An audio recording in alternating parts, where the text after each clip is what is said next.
பிதாவாகிய தேவனையும் ஆண்டவர் இயேசுவையும் அறிகிற அறிவினாலே கிருபையும் சமாதானமும் பெருகுவதாக. இந்த 7வது மாதத்தின் 2வது ஓய்வு நாளிலே தேவன் நம்மை சுகத்தோடும் பலத்தோடும் சகல ஆரோக்கியத்தோடும் அற்புதமாய் தேவன் கொண்டு வந்ததுக்காக தேவனுக்கே மகிமை செலுத்துகிறேன். இன்றைக்கும் கூட தேவன் என்னுடைய இருதயத்தில் வைத்ததான வார்த்தையை உங்களோடு கூட பகிர்ந்து கொள்வதில் மிகுந்த மகிழ்ச்சி அடைகிறேன். இந்த செய்தியை கேட்கிற சபையாரும் ஆன்லைன் மூலமாய் கேட்க இருக்கிற தேவனுடைய பிள்ளைகளும் அவருடைய உள்ளங்களும் இல்லங்களும் நிச்சயமாகவே ஆசீர்வதிப்பார் என்று விசுவாசிக்கிறேன். இந்த செய்தியின் தலைப்பாக secrets of the friendship versus fellowship, தோழமையும் ஐக்கியத்திற்கும் உண்டான ரகசியங்கள். தோழமைக்கும் ஐக்கியத்திற்கும் உண்டான ரகசியங்கள், the secrets of the friendship versus fellowship. இது ரொம்ப ஆழமான வார்த்தை, நல்லா புரிஞ்சுங்க. தோழமைக்கும் ஐக்கியத்திற்கும் இடையே உள்ள ரகசியங்கள், வித்தியாசங்கள், ஆழங்கள் நிறைய இருக்குங்க. உலகத்தில் சகோதரத்துவத்தை விட சிநேகிதம் ரொம்ப உண்மையானது. சொந்த பந்தங்கள்கிட்ட சொல்ற ரகசியத்தை அவங்க வெளியே விட்டுருவாங்க. ஆனால் நண்பர்கள்ட்ட சொல்லுங்கம்மாங்க இல்லையா? நண்பர்கள் தான் மிகவும் முக்கியமானவர்கள் என்று உலகம் சொல்லுது.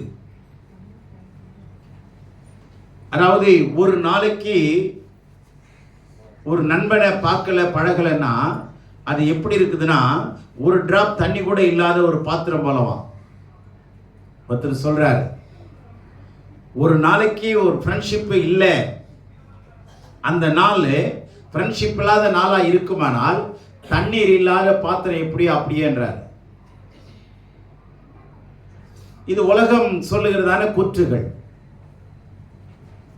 ஏன்னா எல்லாரை விட சிநேகிதன் ரொம்ப நெருக்கமானவன். சொந்தங்களை விட பந்தங்களை விட சிநேகிதன் ரொம்ப நெருக்கமானவன். அவங்கள்ட்ட தான் எல்லா ரகசியத்தை கூட என்ன பண்ணுவோம், பகிர்ந்து கொள்வோம், சொல்லுவோம், அதை நம்புவோம். என் நண்பன் என்னை சொல்ல மாட்டான் அப்படின்னு. ஆனால் வேதம் என்ன சொல்லுதுன்னு பாருங்க. உலகம் சிநேகத்தை விரும்பும். சிநேகம் என்று உலகத்துக்குரியது, தோழமை உலகத்துக்குரியது. அது உறவை காட்டிலும் மேன்மையானது. இதுல நல்ல கவனிங்க, இந்த சிநேக பந்தத்துல ரொம்ப நெருக்கம் இருந்துகிட்டே இருக்கும், இறுக்கமும் இருந்துகிட்டே இருக்கும். உண்மைதான். ஆனா கடவுள் சொல்ற வார்த்தையை கவனிங்க. யாக்கோபு 4:4 ரொம்ப அருமையான ஒரு வார்த்தையை சொல்றாரு. இதெல்லாம் உலகத்துக்கு பொருந்தும், ஆனா வேதத்துக்கு பொருந்துமாங்கிறத நீங்க கவனிச்சு பார்த்தீங்கன்னா, அங்க கடவுள் என்ன சொல்றாரு? உலக சிநேகம், உலகத்தோடு இணைந்திருக்கிற சிநேகம். படிங்க 4ஆம் அதிகாரம் 4ஆம் வசனம். யாக்கோபு, விபச்சாரிகளே, உலக சிநேகம் தேவனுக்கு விரோதமான பகை என்று அறியீர்களா? கவனிங்க, உலக சிநேகம் தேவனுக்கு விரோதமானது என்பதை அறியீர்களா? நண்பர்கள் இருக்கலாம், தப்பு இல்லை. உலகத்தோடு சிநேகம் சொல்றாரு. ஆனா உலகத்தோடுனா உலகத்தோடு இருக்கிற கலாச்சாரம், சடங்குகள், சம்பிரதாயங்கள், பாரம்பரியங்கள், மூட நம்பிக்கைகள், இதோடு உள்ள உறவுகள், இதோடு உள்ள பழக்கங்கள், வழக்கங்கள்.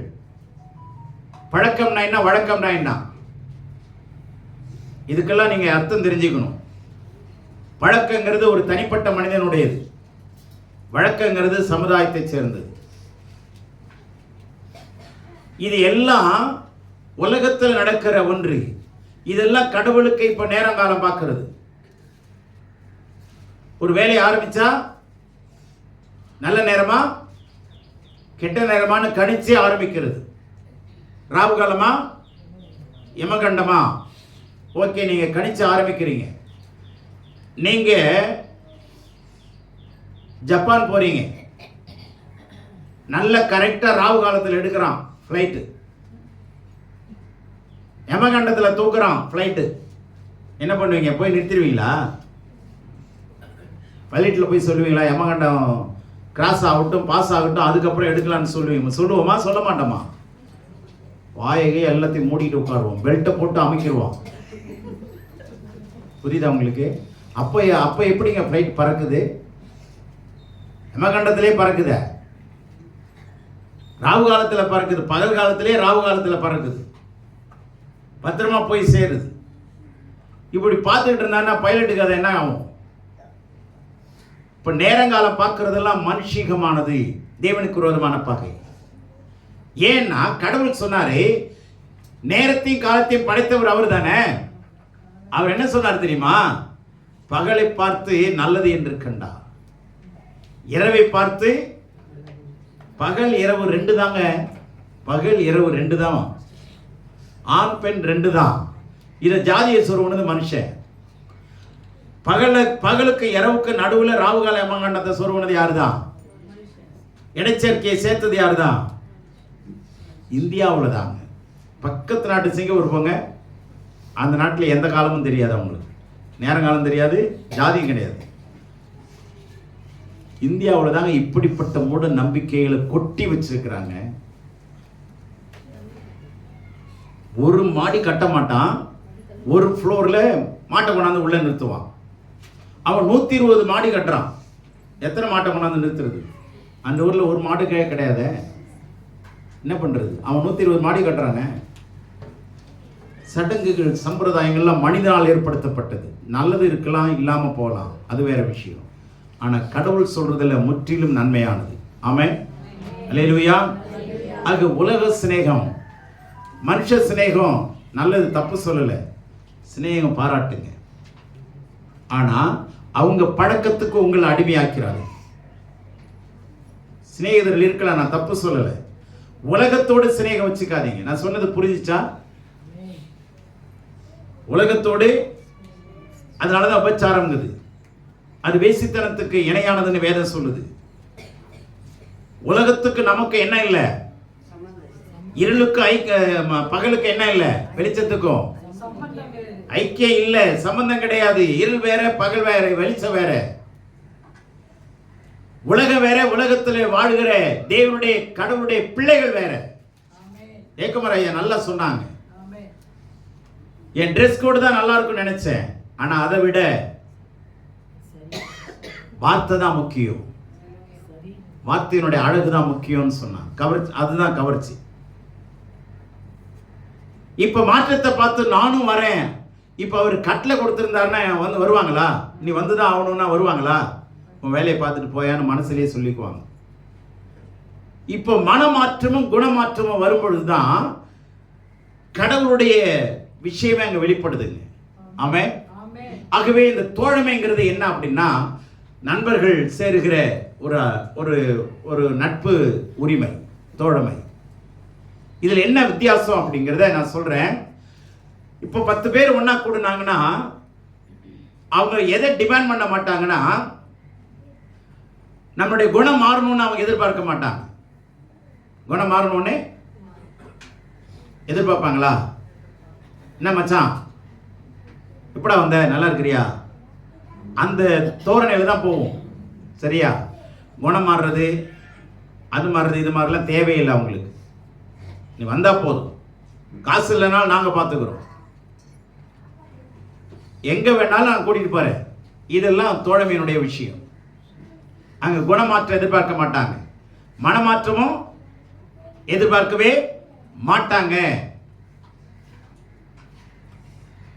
வந்த மாதிரியே நீ இருக்கிற மாதிரியே ஏறு, அதான் தோழமை. நீ கூப்பிடுறப்ப நான் வரேன், நான் கூப்பிடுறப்ப நீ வரோம், என்ன உதவினாலும் செய், உயிர் கூட கொடுக்கிறேன். உயிர் கொடுப்பான் தோழன்னு சொல்றாங்க. இப்ப தோழன்லாம் உயிர் எடுப்பான் தோழன். இப்ப இருக்கிற தோழன்லாம் அது மாதிரி இருக்கு, உயிரை எடுத்துறான். சரியா? ஆனா இதுல முக்கியமானது என்னன்னா, தோழமை நமக்கு முக்கியம். அவங்க எல்லாம் அந்த ஃப்ரெண்ட்ஷிப்பை மெயின்டைன் பண்ணுங்க. ஆனால் எதுக்காகனா கடவுளுடைய வல்லமையை நிரூபிக்கிறதுக்கு அவர்களெல்லாம் தேவை நமக்கு. உங்களுடைய நடக்கைக்கும் அவங்களுடைய நடக்கைக்கும் வித்தியாசம் பார்ப்பாங்க. முன்னாடி மாதிரி இவர் இல்லை, இப்போ முன்னாடி மாதிரி இப்போ இல்லை, இவர் ஞாயிற்றுக்கிழமையான சர்ச்சுக்கு போறாரு, இவரை நம்ம தொந்தரவு பண்ணக்கூடாது. ஒன்று அவர் மாதிரி நம்ம மாறினோம், இல்லைன்னா நம்ம மேல அவங்க மாற்றணும்னு முடியாதுன்னு அவங்கள தீர்மானம் பண்ணிடுவாங்க. அதனால நல்லா கவனிங்க. இன்னொரு வித்தியாசம் சொல்றேன். 2 நண்பர்களுக்கு இடையில தோழமை இருக்கும், ஆனா கடவுளுடைய சமூகம் இருக்காது. ஃப்ரெண்ட்ஷிப்பினுடைய அந்த ஐக்கியம் தான் இருக்காங்க, தோழமை இருக்கும். ஆனா எது இந்த 2 பேருக்கு நடுவில் யார் வரமாட்டா? கடவுள் வரமாட்டார். ஏய் அதெல்லாம் அங்க வச்சுக்கிடா, கோயில் வச்சுக்கிடா, சர்ச்சில் வச்சுக்கிடா, இங்க வந்தெல்லாம் எதை பேசாத, வசனம் ஜெபம் இதெல்லாம் விட்டுரு சொல்லுவாங்கல்ல. அப்போ அவங்களுக்கு நடுவில் என்ன இருக்காது? தெய்வீக குறுக்கிடுதல் இருக்காது, டிவைன் இன்டர்வென்ஷன் இருக்காது. அங்கெல்லாம் தெய்வீக குறுக்கிடுதல்லாம் இருக்காது. அப்படி சொன்னாலும் கேட்க மாட்டாங்க. அப்படி நீங்கள் வலியுறுத்தி சொன்னீங்கன்னா ஓடி போடான்ருவாங்க. இதான் தோழமைக்குள்ளே இருக்கிறது. என்னன்னா தெய்வீகம் கிடையாது, மனுஷீகம் முழுவதும் இருக்கும், உலகம் இருக்கும், பாவங்கள் இருக்கலாம், அங்கே மறைமுகமான குற்றங்கள் இருக்கலாம். இதுதான் நான் தோழமைக்குள்ளே இருக்கிறது. ஆனால் ஐக்கியம்ங்கிறது கடவுளுடையது. ஃபெலோஷிப்ங்கிறது என்னது சொல்லுங்க? கடவுளுடையது. இதுதான் 1 கொரிந்தியர் 1ஆம் அதிகாரம் 9ஆம் வசனம் பாருங்க. தம்முடைய குமாரனும் நம்முடைய கர்த்தருமாய் இருக்கிற நம்முடைய கர்த்தராகிய இம்மானுவேலராய் இருக்கிற இயேசு கிறிஸ்துவுடனே ஐக்கியமாய் இருப்பதற்கு உங்களை அழைத்த தேவன் உண்மையுள்ளவர். உங்களை அழைத்தவர். உங்களை என்னை அழைத்தது யாருதான்? உங்களை என்னை அழைத்தது யாருதான்? கடவுள். இங்க கொண்டு வந்து உட்கார வச்சாரு தெரியுங்களா? அது யாருடைய வேலை? என் வேலை இல்லை, உங்க வேலை இல்லை. யாருடைய வேலை? இன்னைக்கு வந்து உட்கார்ந்து இருக்கிறீங்கன்னா இது கடவுளுடைய வேலைங்க. இது இன்னைக்கு எத்தனை பேர் இங்க உட்கார முடியல? எத்தனை பேருக்கு இந்த பாக்கியம் கிடைக்கல? எத்தனை பேருக்கு இந்த ஸ்லாக்கியம் கிடைக்கல? இந்த ஆனந்த பாக்கியம் எல்லாருக்கும் இல்லை, ஆனா எல்லாருக்கும் பொதுவானது. எல்லாருக்கும் பொதுவானது. ஆனா வருவாங்களா? வரமாட்டாங்க. கடவுளால் அழைக்கப்பட்டவங்க வேற, கடவுளால் தெரிந்து கொள்ளப்பட்டவங்க வேற, கடவுளால் பிரித்தெடுக்கப்பட்டவங்க வேற. இதெல்லாம் ஒவ்வொரு லெவல்ல ஆண்டவர் உயர்த்தி கொண்டே போவார். அப்ப நம்ம எல்லாரையும் கடவுள் அழைத்து கொண்டு வந்து அவருடைய சமூகத்தில் உட்கார வைத்திருக்கிறார். இப்ப யாரோட ஐக்கியமா இருக்கணும்னா பிதாவாகிய தேவனோடும் அவர் அனுப்பி தந்த குமாரன இயேசுவோடும் ஐக்கியமாய் இருப்பதற்கு அழைத்த தேவன். சரியா? இப்ப ஐக்கியம்னா என்னங்க? இப்ப நம்முடைய ஃப்ரெண்ட்ஷிப் உலகத்தோட நண்பர்களோட முடியும். அந்த நண்பர்களுக்கு இடையில கடவுளுடைய வார்த்தைகளோ கடவுளுடைய அங்கே பிரார்த்தனையை பத்தியோ பேச மாட்டாங்க, பேச விரும்ப மாட்டாங்க. ஆனா ஐக்கியம் என்பது என்ன அப்படின்னா சபைக்குட்பட்டது. ஐக்கியம் என்பது எங்க? சபை. சபைனா என்ன? கட்டிடம் அல்ல, கூடுகிற இடம் அல்ல. இது மழைக்கு வெயிலுக்கும் ஒதுங்குகிற இடம். கடவுளை ஆராதிக்கிறதுக்கென்று கட்டப்பட்ட ஒரு கட்டிடம், அவ்வளவுதான். ஆனா சபை என்பது என்னன்னா அதற்கு முன்னாடி நல்லா கவனிங்க, நீங்களும் நானும் தான் கடவுளுடைய ஆலயம். நீங்களும் நானும் தான் கடவுளுடைய, கடவுள் வாசம் பண்ணுகிற. ஏன்னா கடவுள் எங்கே வாசம் பண்றாரு? இந்த கட்டடத்துல கிடையாது. அவர் கட்டின கட்டடம் தான் இது. ஆவி, ஆத்மா, சரீரம். இது ஒன்று இணைத்து ஒரு மனிதனா வச்சிருக்காருல்ல, இந்த மனுஷனுக்குள்ளதான் ஆண்டவர் கடவுள் என்ன பண்றாரு? வாசம் செய்கிறார். இதுலதான் வாழ்கிறார். இப்ப எல்லாரும் ஒவ்வொருத்தரும் ஒவ்வொரு கடவுளுடைய ஆலயமாய் உட்கார்ந்து இருக்கிறோம்.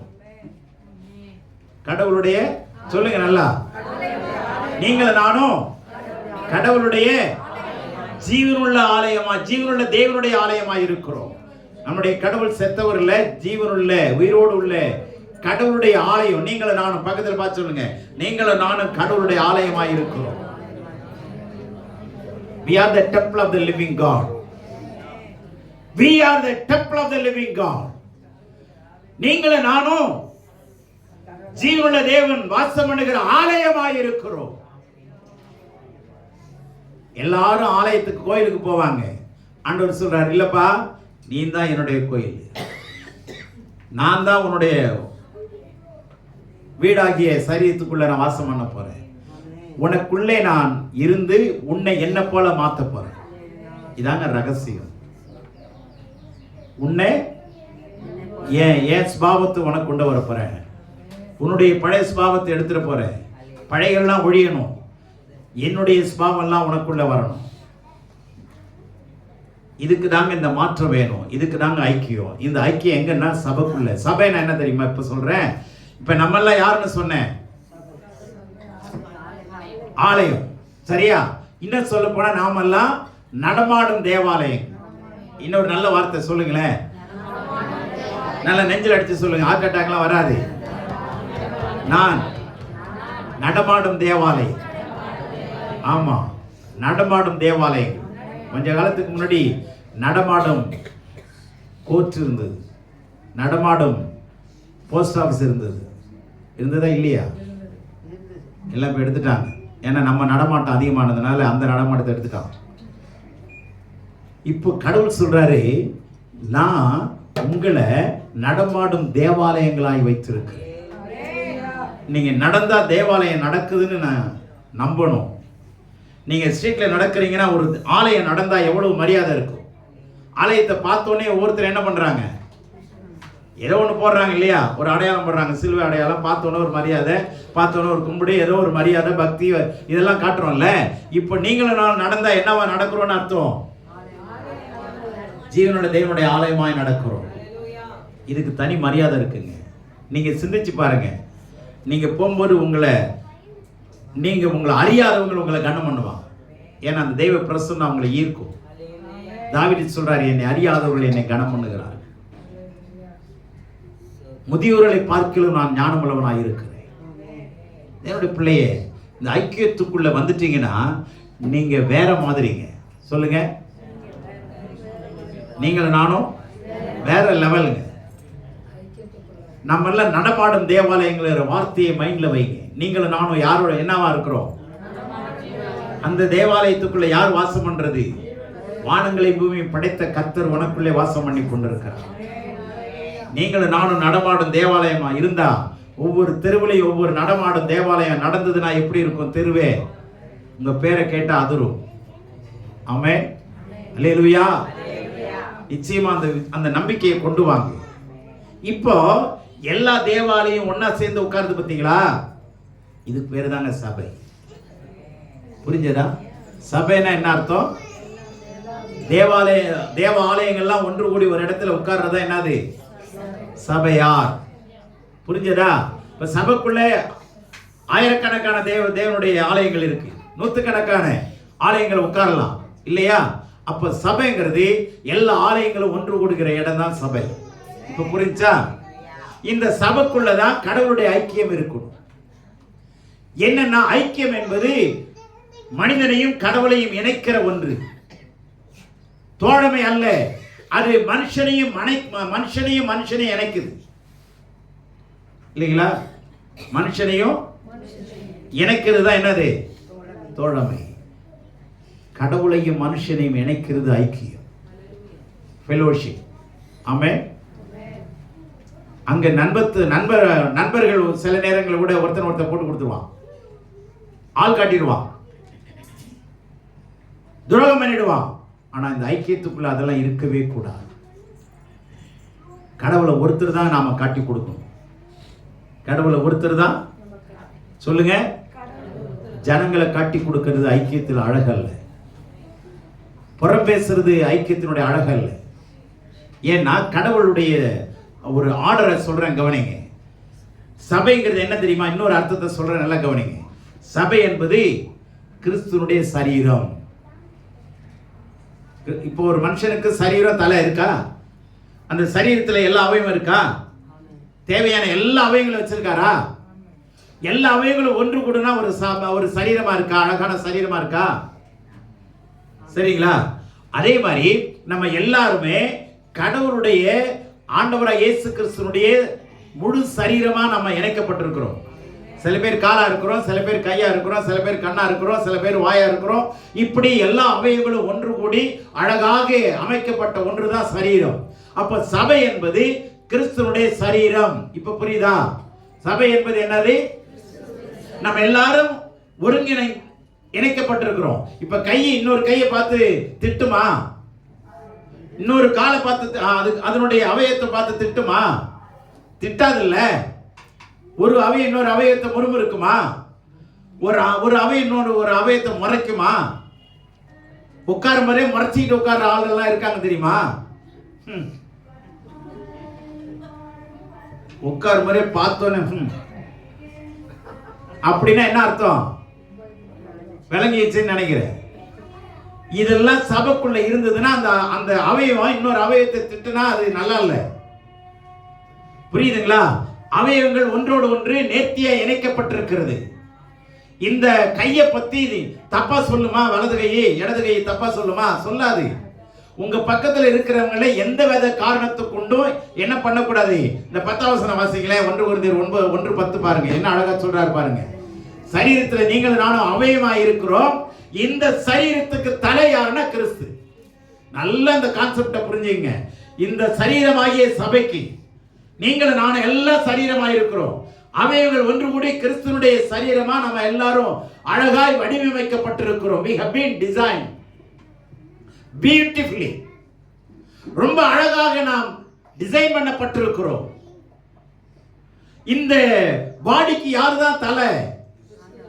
ஆண்டவர் தாங்க, கிறிஸ்து தாங்க தலை. இப்ப புரிஞ்சா? இப்ப தலை அவரே. சரீரத்தினுடைய அவயத்துல நம்ம எங்கே ஒட்டிட்டு இருக்கிறோம்? காதா இருக்கலாம், ஆயா இருக்கலாம், பல்லா இருக்கலாம். பூச்சி பல்லா இல்ல, பல்லா இருக்கலாம், சுவாசமா இருக்கலாம். சரியா? இப்படி ஆண்டவர் நம்மள அழகழகா வச்சிருக்கிறாருங்க. நல்ல கவனிங்க. இதுக்கு மேல தலை தான் ஆண்டவர். அப்ப தலை ஆண்டவர்னா யார் தான் தீர்மானிக்கணும்? உண்மையிலேயே அவர் தீர்மானிக்கிறாரு நம்முடைய வீட்டு பிரச்சனை எல்லாம்? சொல்லுங்க. அவர் தீர்மானிக்கிறாரா? நம்ம தீர்மானிச்சு அவர் தலையில திணிக்கிறோமா? கொஞ்சம் சொல்லுங்களேன். நம்ம தீர்மானிச்சு அவர்கிட்ட திணிக்கிறோம். ஆண்டவரே இதை செய்து அருளுவீரா, கேட்டு அருளுவீரா, தந்து அருளுவீரா, கொடுத்து அருளுவீரா, எப்படி ஆகிலும் ஆண்டவரே நான் உங்களை விட மாட்டேன். ஏய், நான் தானே தலை, என்ன ஏதாவது ஆலோசனை கேட்குறியா? என்னடா நடக்குது? தலை எண்ணெயை வச்சுக்கிட்டு நீ யோசிச்சு உன்னுடைய டிசைரை என்கிட்ட சொல்ற. இது சரியா இல்லையா நீங்களே தீர்மானிச்சுங்க. சரியா? இப்போ 9ஆம் வசனம் 10. சகோதரரே சகோதரிகளே, நீங்கள் எல்லாரும் ஒரே காரியத்தை பேசவும். இப்போ பாடி ஒரு காரியத்தை செய்யணும்னா கையும் காலும் சிந்தனையும் கண்ணும் எல்லாம் ஒன்னா கோஆபரேட் பண்ணதா இல்லையா? உன்னோட ஒண்ணு வேலை செய்தா இல்லையா? தாறுமாறா வேலை செய்யுமா? ஒரு வேலை செய்யும் போது எல்லாம் ஒருங்கிணைஞ்சு செய்தா இல்லையா? சகோதரரே, நீங்க எல்லாரும் சரீரத்தினுடைய அவயமா இருக்கிறீங்க. அதனால ஒரே காரியத்தை பேசினா எதை காரியத்தை தான் பேசணும்? ஒரே காரியத்தை பேசணும். அப்புறம் பிரிவினைகள் இல்லாமல். பிரிவினைகளில் அங்க மார்க்க பேதம் வரக்கூடாது, ஜாதி பேதம் வரக்கூடாது, சிந்தனைகள் பேதங்கள் வரக்கூடாது, உயர்வு தாழ்வு வரக்கூடாது, படிச்சவன் படிக்காதவங்கிற நிலைமை வரக்கூடாது, அழகு இல்லாதவன் வரக்கூடாது. சில பேர் சிவப்பா இருக்கிற பக்கம் தான் உட்காருவாங்க தெரியுமா? சில பேருக்கு நீங்க தேடி பார்த்து சிவப்பா இருக்கிற பக்கம் உட்காருவாங்க. நீங்க பழகினா தெரியும். கருப்பா இருக்கிற பக்கம் உட்கார மாட்டாங்க, பேசக்கூட மாட்டாங்க. இதெல்லாம் என்ன பண்ணக்கூடாது? இருக்கக்கூடாது. அப்புறம் ஏக மனதும். நல்ல அழகான வார்த்தை பாருங்க. ஏக மனதும், ஏக யோசனையும். ஏக யோசனை உள்ளவர்களாய் சீர் பொருந்தி இருக்கவும் வேண்டும். நல்ல கவனிங்க. உள்ளவர்களாய் சீர் பொருந்தி இருக்கவும் வேண்டும் என்று. இப்ப ஐக்கியத்துக்குள்ள என்ன நடக்குது பாருங்க. ஐக்கியத்துக்குள்ள ஒரே காரியத்தை பேசணும். பிரிவினை இருக்கக்கூடாது. ஏக மனது, ஏக யோசனை உள்ளவர்களாய் சீர் பொருந்தி இருக்கவும் வேண்டும் என்று. சீர் பொருந்துறதுன்னா என்னங்க? கோணலானதை சரியாக்குறது, கரடானதை சமமாக்குறது, பள்ளங்களை நிரப்புறது. சரியா? அப்ப சபைக்குள்ள உங்க சரீரத்துக்குள்ளேயா இருக்கட்டும், உங்க மனது சைக்கலாஜிக்கல் ப்ராப்ளமா இருக்கலாம், பிசிக்கல் ப்ராப்ளமா இருக்கலாம், எல்லாமே சீர் பொருந்தும். ஐக்கியத்துக்குள்ள வந்துட்டீங்கன்னா இந்த ஐக்கியத்தினுடைய உயிர் நாடியே எதுதான்? ஆண்டவர் தான். ஆமே. நல்ல கவனிங்க. ஐக்கியத்தினுடைய இடையில வர்றது யாருதான்? தேவன் தான். சொன்னா தோழமைக்கு நடுவுல என்னது? மனுஷிகன் தான். அவன் விருப்பம், இவன் விருப்பம். நான் விரும்புறதை நீ செய்யற, நீ செய்யறது நம்ம சேர்ந்து செய்வோம். இது உலகம். ஆனா ஐக்கியத்துக்குள்ள, சபைக்குள்ள இருக்கிற ஐக்கியங்கிறது மிகவும் உன்னதமானது, பரிசுத்தமானதுங்க, மிகவும் உயர்ந்தது. அதுல ஒரே யோசனை, ஒரே சிந்தை, ஏக யோசனை, ஏக சிந்தை, ஒரே மனம், ஒரே இனம், பிரிவினை இல்லாம, பேதங்கள் இல்லாம, ஏற்றத்தாழ்வுகள் இல்லாம, பணக்காரெல்லாம் சேர்ல உட்காரு, ஏழை எல்லாம் கீழே உட்காரு இல்ல,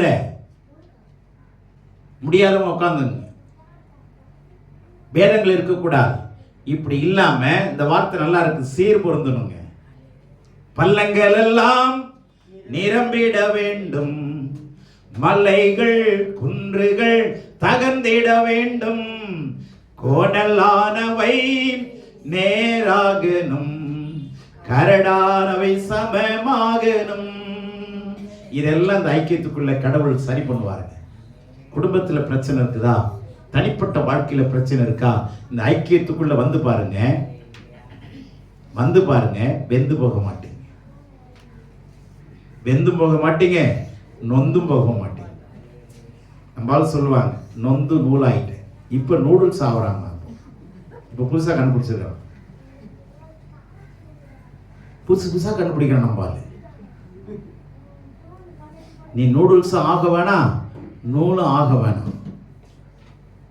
கடவுளுடைய சந்நிதியிலே அவரே உன்னை உருவாக்க வல்லவராய் இருக்கிறார்.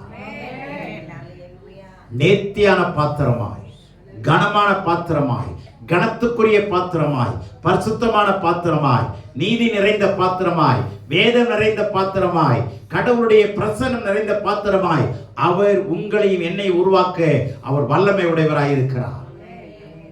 இந்த ஐக்கியத்தில் உண்மையா இருந்து பாருங்க. யாரையும் புறம் பேசாதீங்க, நேரா போய் சொல்லுங்க, உங்களை ரொம்ப நேசிக்கிறேன், I love you so much sister, உங்களுக்கு நிறைய நல்ல குணம் இருக்கு, இந்த குணத்தையும் மாத்திட்டீங்கன்னா ரொம்ப அற்புதமா இருக்கும். அப்படி இல்லாம வந்துச்சு பாரு அப்படின்னு ஒரு வார்த்தை போதுங்க, அடுத்த வாரம் சர்ச்சைக்கே வரமாட்டாங்க. புரிஞ்சுச்சா? நீங்களும் நானும் குணம் மாத்திக்கலன்னா கடவுளுடைய அன்பை டேஸ்ட் பண்ணவே முடியாது. ஏன்னா காட் இஸ் லவ், கடவுள் அன்பாய் இருக்கிறார். நீங்க உங்க பக்கத்துல இருக்கிற மக்களை, ஜனங்களை, சகோதரனை சகோதரியை நேசிக்க தெரியலன்னா காணாத தெய்வத்தை நேசிக்கவே முடியாது. இந்த ரூல் மாற்றப்பட முடியாது. irrevocable rule. It cannot be changed by any means. மாற்றப்படவே முடியாது. பக்கத்தில் இருக்கிற யாரா இருக்கட்டும், அவங்களை நேசிக்க தெரியலன்னா கொஞ்ச தூரம் தான் டிராவல் பண்ணுவோம் பஸ்ல. எத்தனை பேர் அப்படியே உம்முன்னு உட்காந்துருப்பாங்க பார்த்தீங்களா? ஏன்னா பேசினா பரிசுத்தம் போயிடும்.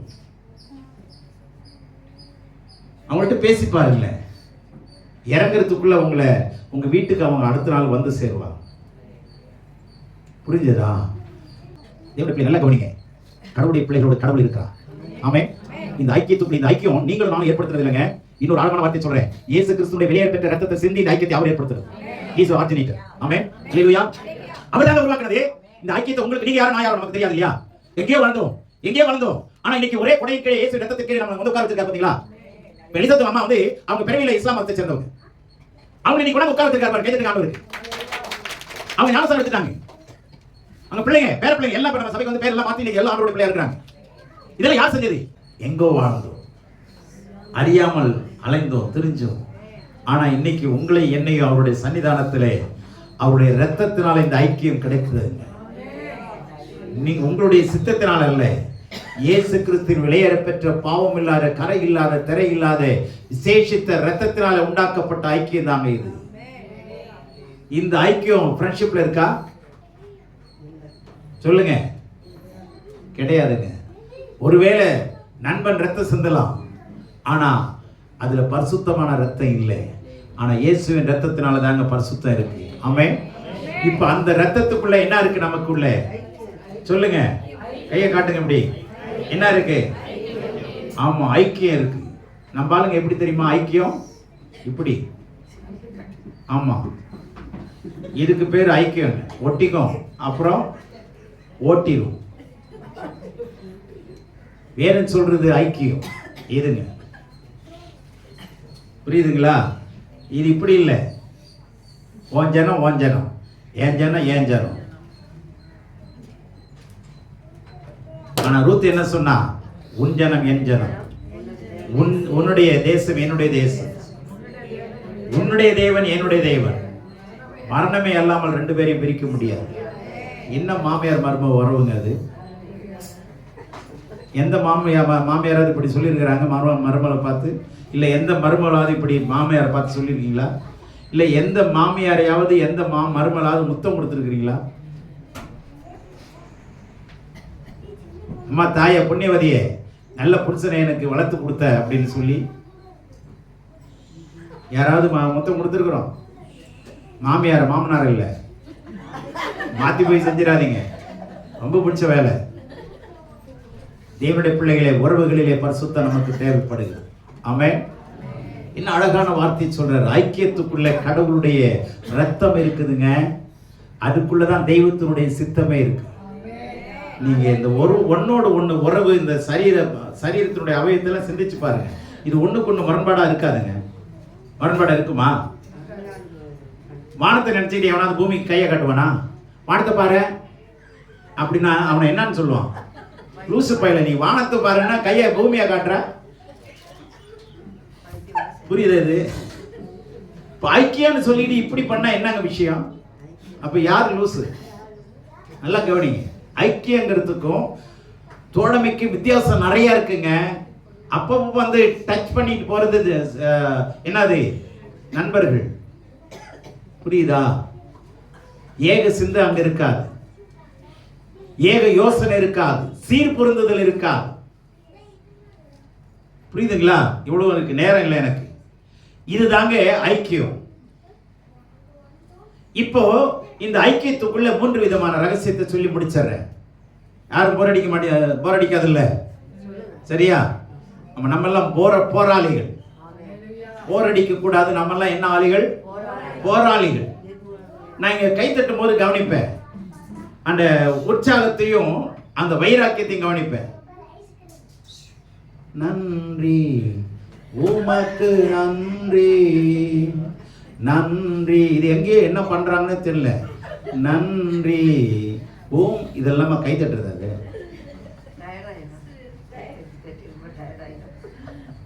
இல்ல ராத்திரில தூங்காம வரீங்களா? ஒன்றும் விளங்கல எனக்கு. பார்க்கும்போதே அந்த பாட்டே நித்தியலமான இருக்கும், அபக்குங்க. சில பேர் பார்க்கும்போதே உயிரை விட்டுலமான இருக்கும். தேவனுடைய பிள்ளைகளே, உயிர் உள்ளவர்கள் போல பிரயாசப்படுங்க. ரோட்ல செத்தவன் மாதிரி நடந்தா அவனை தனியாவே பார்ப்பாங்க. ஒருமனை இருக்கணுங்க, ஒற்றுமை இருக்கணும், ஏக சிந்தை இருக்கணும், ஒரே ஆவியுடையவர்களாய், ஒரே இரத்தத்தினால் மீட்கப்பட்டவர்கள். ஆமென். ஒரே இரத்தத்தினால் மீட்கப்பட்டவர்கள். இப்ப நல்ல கவனிங்க, ஜெயக்குமார கவனிங்க, மேகலா கவனிங்க, சலமை கவனிங்க. 3 முகத்தையும் பாருங்க, ரவுண்டா தான் இருக்கும். வட்டம் போட்டு ரவுண்டா இருக்கிற மாதிரி இருக்கும். அச்சு சரியா இருக்கும். தனியா கண்டுபிடிச்சிடலாம். தனித்தனியா என்ன கூட தனித்தனியா கண்டுபிடிச்சிடலாம். அதே மாதிரி இயேசுவின் ரத்தத்தினால் மீட்கப்பட்டவங்களை தனியாவே கண்டுபிடிச்சிடலாங்க. Special identity. எத்தனை பேர் ஒத்துக்கிறீங்க? ஐடி, எல்லாத்துக்கும் ஐடி இருக்குங்க. இமெயிலுக்கு ஒரு ஐடி, வாட்ஸ்அப்புக்கு ஒரு ஐடி, எல்லாமே இருக்கு. இப்ப கிறிஸ்தவனுக்கு என்ன ஐடி? கண்டுபிடிங்க. அன்பு தாங்க. எல்லாரும் நேசிங்க. 1 யோவான் 1ஆம் அதிகாரத்துக்கு வாங்க, சீக்கிரம், டைம் இல்லை. 3ஆம் வசனம் பாருங்க. நீங்களும் எங்களோட ஐக்கியம் உள்ளவர்களாகும்படி நாங்கள் கண்டும் கேட்டும் இருக்கிறதை உங்களுக்கும் அறிவிக்கிறோம். எங்களுடைய ஐக்கியம் பிதாவோடும் அவருடைய குமாரனாகிய இயேசு கிறிஸ்துவோடும் இருக்கிறது. பரிசுத்த யோவான் சொல்றாரு, இயேசுவின் மார்பிலே சாய்ந்த ஒரு மிகவும் நெருக்கமான ஒரு சீஷங்க. இயேசுவின் மார்பிலே சாயக்கூடிய அளவுக்கு நெருக்கமான உறவை ஏற்படுத்திக் கொண்டவர், இறுக்கமான உறவை ஏற்படுத்திக் கொண்டவர், இந்த ரகசியத்தை புரிந்து கொண்டவன் இப்பொழுது வளர்ந்த ஒரு முதிர்ச்சி அடைந்த ஒரு அப்போஸ்தலனாய் இங்கே காணப்படுகிறார். இந்த மனுஷன் என்ன சொல்றாருன்னா, இந்த தேவ மனுஷன் என்ன சொல்றாரு, நீங்களும் எங்களோட ஐக்கியமுள்ளவர்களாகும்படி, நீங்களும் எங்களோடு. ஏன்னா 1ஆம் வசனம் பாருங்க, நான் ஆதி முதல் இருந்ததும் நாங்கள் கேட்டதும் எங்கள் கண்களினாலே கண்டதும் எங்கள் சொந்த கண்களினாலே கண்டதும் நாங்கள் நோக்கி பார்த்ததும் எங்கள் கைகளினாலே தொட்டதுமாயிருக்கிற ஜீவ வார்த்தையை குறித்து உங்களுக்கு அறிவிக்கிறோம். இந்த ஜீவ வார்த்தையை கண்டிருக்கிறோம், கேட்டிருக்கிறோம், தொட்டிருக்கிறோம். அதுதான் அந்த ஜீவ வார்த்தைன்றாரு. அந்த வார்த்தை தான் யார் தெரியுமா? ஆண்டவர் இயேசு. அந்த வார்த்தை மாம்சமாக இயேசுவாக வந்தார். அவரை நாங்க தொட்டு இருக்கிறோம், பார்த்திருக்கிறோம், அவர் பேசுறதை கேட்டிருக்கிறோம், கண்டிருக்கிறோம், சாட்சியா நாங்க இருக்கிறோம். அவரையே, அவருடைய ஐக்கியம். ஆமென். இப்ப சொல்றாரு, நீங்கள் எங்களோட ஐக்கியமா இருக்கும்படி நாங்கள் கண்டும் கேட்டும் இருக்கிறதை உங்களுக்கு அறிவிக்கிறோம். எங்களுடைய ஐக்கியம். நீங்க ஏன் வந்து எங்க கூட ஐக்கியப்படுங்கன்னு சொல்றது தெரியுமா? யோவான் சொல்றாரு 3 விதமான ஐக்கியங்க. முதலாவது தேவனோடு, தேவனுடைய குமாரனோடு ஐக்கியமா இருக்கணும். 2வது தேவ மக்களோட ஐக்கியமா இருக்கணும். தேவ பிள்ளைகளிடத்தில் ஐக்கியமா இருக்கணும். புரியுதா? இந்த கையை நல்ல கவனிங்க. ஒரு அவயவம் நம்முடைய சரீரத்தின் அவயவங்களோடு எப்பொழுதுமே தொடர்புடையதா இருந்துட்டே இருக்கா இல்லையா? எப்பொழுதுமே உயிர் உள்ளதா இருந்துட்டே இருக்குதா இல்லையா? தேவையில்லாத கை செத்து போயிருமா? வேலையே செய்யல, கை செத்து போயிருமா? உணர்வு இல்லாம போயிடுமா? உணர்வு இருந்துகிட்டே தானே இருக்கும், உயிர் இருந்துகிட்டே தான் இருக்கணும். அப்ப சபைக்குள்ள ஒவ்வொருத்தருக்கும் ஒரு ஐக்கியம்னா என்ன பண்ணும்? விசாரிங்க, கேளுங்க, ஜெபம் பண்ணுங்க. அவங்கள பத்தி தீங்கா பேசாதீங்க. ஒரு அவை இன்னொரு அவயவத்தை பத்தி என்ன பண்ணக்கூடாது? பேசக்கூடாது. அவங்கள உங்களிலும் கனமுள்ளவர்களா பாருங்க. நல்லா கொஞ்சம் அவங்கள்ட்ட அன்பு பாராட்டுங்க. முடிஞ்சதை கொடுங்க, கூப்பிடுங்க. நான் கேட்குறேன், இந்த ஐக்கியம் எத்தனை பேருக்குள்ள இருக்குன்னு சொல்லு பார்க்கலாம். எத்தனை பேரை உங்க வீட்டுக்கு நீங்க கூப்பிட்டுருக்கீங்க? ஏன் என் வீட்டுக்கு வரவே மாட்டேங்க சிஸ்டர்? வாங்க ஒரு நாளைக்கு, நானும் உங்க வீட்டுக்கு வர்றேன். ஒன்றும் கொடுக்கறது ஒன்றும் காசு பணம்லாம் கொடுக்க வேணாங்க, அன்பு கொடுங்க போதும். ஐக்கியங்கிறது வேறங்க. இயேசுவின் ரத்தத்துக்குள்ள இருக்கிற ஐக்கியம் வினோதமானதுங்க, வித்தியாசமானது. அது வித்தியாசம் பார்க்காது, எல்லாரையும் ஒன்று மாதிரி நினைக்கும். ஆமென். அல்லேலூயா. எத்தனை பேர் இந்த ஷானு வந்தாங்களே, எலிசபெத் அம்மா, அவங்கள எத்தனை பேர் கூப்பிட்டு விசாரிச்சிருக்கிறீங்க? ஏங்க அந்த ஐக்கியம் வர மாட்டேங்குது? பிரைசல் சிஸ்டர், நல்லா இருக்கீங்களா? வரேங்க, போயிட்டு வாங்க. உலகத்தில் இருக்கிற நமக்கு என்னங்க வித்தியாசம்? ஆண்டவர் அப்படி பார்த்து டாடா காமிச்சு போயிருந்தாருன்னா இன்னைக்கு நமக்கு இது என்ன ஆயிருக்கும்? என்னைக்கோ மண்ணுக்குள்ள போயிருப்போம். இதெல்லாம் சிந்திச்சு பாருங்க. கடவுளுடைய நேசம் வினோதமானதுங்க. அவர் சொல்றாரு, முதலாவது தேவனோடு ஐக்கியமா இருக்கணும். தேவனோட ஐக்கியமா இருக்குன்னா சபையில அந்த ஐக்கியத்தை காட்டணும். புரியுதா? 2வது தேவ மக்களோட ஐக்கியமா இருக்கும்.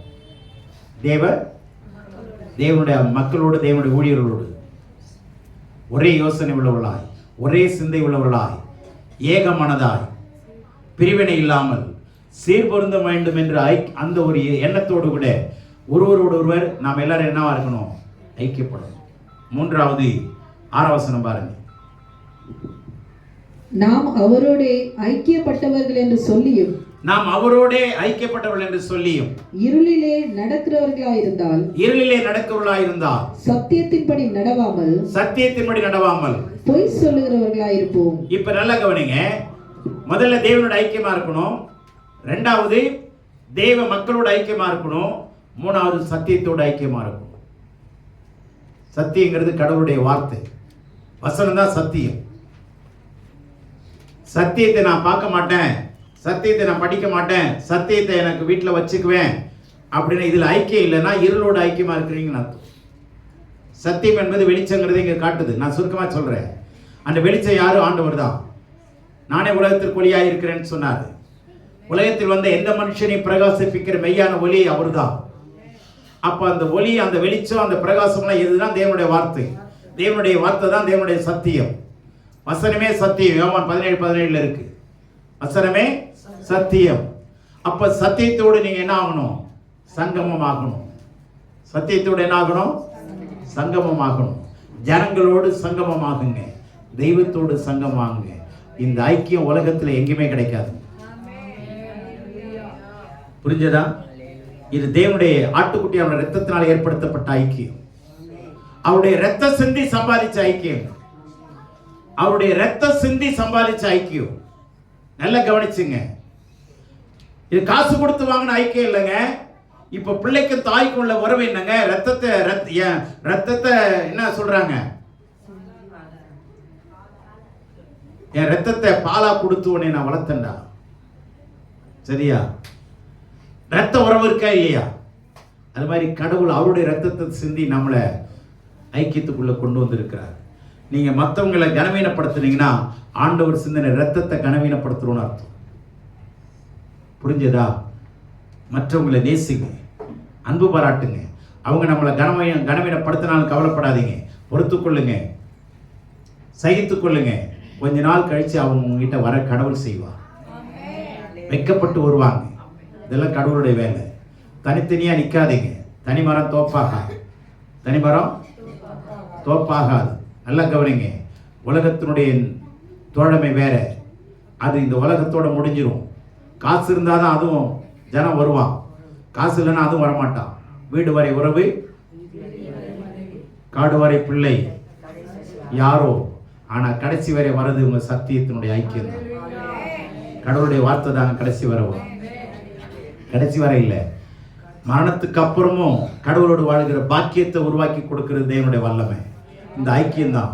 உலகத்தில் இருக்கிற எந்த ஒரு தோழமையும் முடிஞ்சிடும், ஆனால் இது முடியவே முடியாது. இந்த ஐக்கியத்துக்கு முடிவில்லாத ஒன்று. இந்த ஐக்கியத்தில் உண்மையாயிருங்க, ஒரே எண்ணத்தோடு இருங்க. ஒருத்தர் சொல்றாங்களா கேளுங்க, சரியா இருந்ததுன்னா ஏத்துக்குங்க, குறை சொல்லாதீங்க. சீர்பொருந்தும்படிக்கு, நல்ல வார்த்தை, சீர்பொருந்தும்படிக்கு. நிறைய பிரச்சனைகள் வரலாம், பலன்கள் இருக்கலாம், சரிப்படுத்திக்கங்க. ஆமென். சரிப்படுத்திட்டு இந்த ஐக்கியத்தில் மெயின்டைன் பண்ணுங்க. எப்படி குடும்பத்தில் என்னதான் பிரச்சனை இருந்தாலும், பிள்ளைங்க தொந்தரவு கொடுத்தாலும், புருஷன் தொந்தரவு கொடுத்தாலும் சகிச்சுக்கிட்டா அதை ஏற்றுக்கிட்டு குடும்பம் நடத்துறோம்ல, அதே மாதிரி இதில் பிரச்சனை இருந்ததுன்னா கடவுள்கிட்ட சொல்லி சகிக்கிற தன்மையை எடுத்துக்கங்க. ஜனங்களை நேசிக்கிற தன்மையை கேளுங்க. ஆண்டவரே உங்களை மாத்திரம் கடவுளை மாத்திரம் நேசிக்கிறது பக்தி இல்லைங்க, பக்கத்தில் இருக்கிற மக்களையும் நேசிக்கிறது தான் பக்தி. ஆமென். அப்பதான் நீங்கள் சித்தி பெறுவீர்கள். அல்லேலூயா. ஆகவே கடவுள் உங்களை ஆசீர்வதிப்பாராக. கடவுள் உங்களோடு இருந்து செய்யும் காரியம் பயங்கரமாக இருப்பதாக. ஐக்கியத்தில் 3, தெய்வத்தோட ஐக்கியம், ஜனங்களோடு, தெய்வ ஜனங்களோடு, மக்களோடு இல்ல, தேவ ஜனங்களோடு, தேவ பக்தியா இருக்கிற மக்களோடு, உங்களை நடத்துகிற தேவ ஊழியர்களோடு, அடுத்து தேவனுடைய சத்தியத்தோடு ஐக்கியமா இருங்க. சத்தியத்தோடு ஐக்கியமா இருங்க. வசனத்தை படிக்காம இருந்துடாதீங்க. வசனத்தை படிச்சீங்கன்னா அது உங்களை படிக்கும், அது உங்களை படிச்சு தப்பெல்லாம் சரிப்படுத்தும். அதாங்க இந்த வசனத்தினுடைய மேன்மை. பைபிளுடைய மேன்மை என்னன்னா, உங்களுடைய குற்றங்களை உங்களுக்கு சொல்லி கொடுத்து உங்களை குற்றமற்றவர்களாய் மாற்றக்கூடிய வல்லமை வேதத்துக்கு இருக்கு. ஆகவே ஐக்கியத்தை பூர்ணப்படுத்துங்க, ஐக்கியத்தை கட்டி எழுப்புங்க, ஐக்கியத்தை விட்டுறாதீங்க. இது இயேசுவின் ரத்தத்தினால கொடுக்கப்பட்ட, உருவாக்கப்பட்ட ஒரு கட்டமைப்பு. இதுக்குள்ள இல்லைன்னா பரலோகம் போக முடியாது. தேவன் தாமே நம்மை ஆசீர்வதிப்பாராக. ஆமென்.